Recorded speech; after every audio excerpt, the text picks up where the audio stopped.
When you don't want to do that thing, how do you set a boundary around it? What do you say? And I know a lot of you guys that have worked with Terry Cole are already boundary bosses. And if you have not gotten her book, I highly, highly suggest getting it because it is a boundary Bible. And I'm going to just give you my pointers here for how to set a boundary in just a quick and easy way. Remember, I said earlier that the thing that can shift anxiety really quickly is appreciation. And so, and honoring what is being held precious to you or the other person. So, a really graceful way to set a boundary is to, number one, appreciate the other's point of view or their effort. So, maybe someone actually said in their coaching request that her family gets together for 3 hours over every day over 7 days, and it's just so much. It's just too much. And a way to set around a boundary around that may be, I really appreciate your putting on this event and wanting us all to be together. It is so heartwarming and beautiful. And unfortunately, I'm not going to be able to do that. And you can say why or not. Okay. I'm not going to be able to do that. The second point is stating the boundary. Okay. You can say, I have work commitments or my kids have commitments, whatever it is. And you don't necessarily, yeah, I'm just not going to be able to do that. And I really thank you for understanding.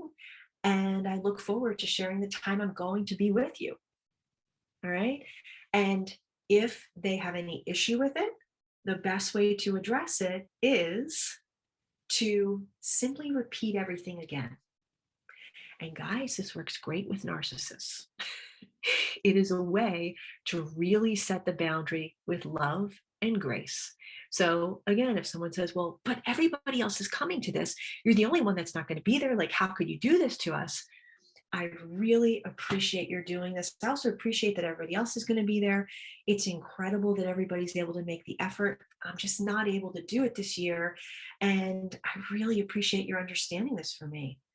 It really touches me that you can get this. Okay. And if there's more, repeat it the same way.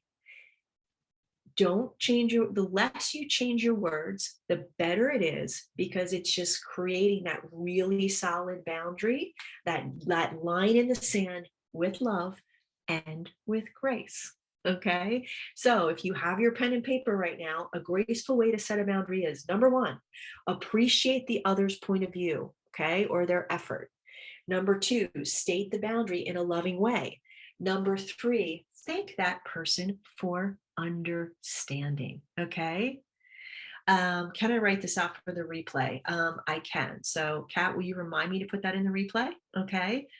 Um, yeah, absolutely. Narcissists are disarmed by the appreciation. The other thing that's disarming is that to them is when they say something to disagree with you and you say the same thing.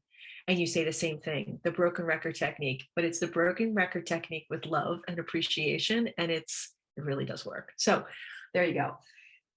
Now, if any of you are feeling any anxiety about setting a boundary like this, okay, I'm going to show you the points to tap. All right. So think about that person with whom you want to set a boundary.